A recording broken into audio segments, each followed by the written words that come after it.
belga. Le Parlement wallon a approuvé mercredi soir, majorité contre opposition, le budget 2018 et en urgence la réforme fiscale qui entrera en vigueur ce 1er janvier, avec en point d'orgue la suppression de la redevance télévision. La coalition MRCDH présente un budget en déficit de 217 millions d'euros, soit 100 millions de mieux que le budget 2017 et que ce que prévoyait la trajectoire de retour à l'équilibre budgétaire, tout en maintenant une réserve de 31 millions d'euros.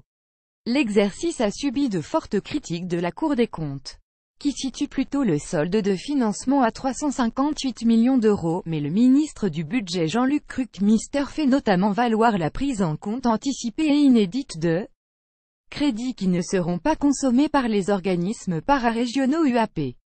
Cela fait dire à l'opposition PS, Écolo et PTB que le budget wallon n'est qu'un tromper-l'œil, et d'autant plus inabouti que le ministre Cruck a déjà annoncé un ajustement conséquent au semestre prochain. L'évolution favorable des paramètres macroéconomiques pourrait toutefois venir en aide à la coalition bleu-orange, dont le ministre du Budget juge qu'elle prend le chemin du retour à l'équilibre en 2020, à l'allure du marcheur. L'accord conclu par le précédent gouvernement PS-CDH pour refinancer le non-marchand à hauteur de 10 millions d'euros par an, accumulés sur les 3 prochaines années, sera respecté, a assuré la majorité qui a déjà inscrit 5 millions d'euros au budget initial, et promet d'inscrire les 5 autres lors de l'ajustement, une fois conclus les pourparlers en cours sur la mise en œuvre de l'accord. L'exercice 2018 mettra au régime le fonds des provinces et les pararégionaux via des réductions des frais de fonctionnement et des dotations, mais il doit préserver le plan Marshall avant sa réorientation annoncée. Il parie aussi sur les effets retours surestimés selon l'opposition d'une réforme fiscale dont la mesure phare est la suppression de la redevance télévision au 1er janvier prochain.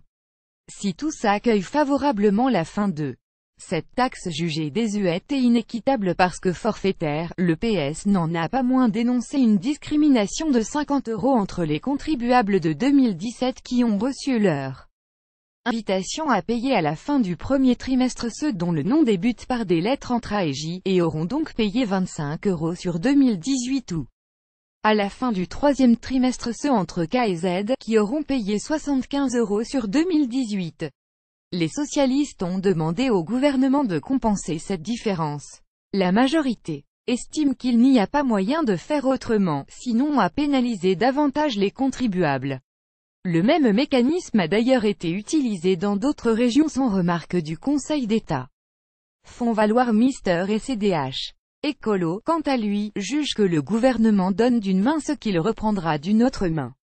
Il met en parallèle la suppression de cette redevance de 100 € avec la future contribution forfaitaire elle aussi pour l'assurance autonomie, d'un montant identique pour un ménage moyen. Cette contribution n'est pas attendue avant 2020, preuve selon la majorité qu'il ne s'agit pas d'une compensation. En outre, ajoute Mister et CDH, ces mesures ne peuvent être comparées de par leur nature. Au-delà de ce point emblématique, la réforme fiscale porte essentiellement sur la propriété, en prévoyant dès le 1er janvier 2018 un abattement de 20 000 € sur base imposable pour l'acquisition d'une première maison d'habitation, le retour à 12,5% au lieu de 15% des droits d'enregistrement pour l'acquisition d'une troisième habitation, la suppression du taux de 7,7% des donations mobilières entre tiers pour le ramener à 5,5%. L'immunisation des droits de succession pour le conjoint ou le cohabitant légal sur l'habitation familiale, ainsi qu'une baisse des droits d'enregistrement sur les ventes à viager. Pour l'opposition, ces mesures ne profiteront qu'à une trop faible partie de la population, et souvent la plus favorisée. La majorité fait valoir en revanche une facilitation de l'accès des jeunes à la propriété et une vitalisation du marché de l'immobilier favorable au budget wallon. Lors des votes, le député indépendant PUGEG existe a soutenu le budget MRCDH, finalement approuvé par 39 voix favorables et 32 contre PS, Écolo, PTB. La réforme fiscale a été votée avec l'abstention du PTB.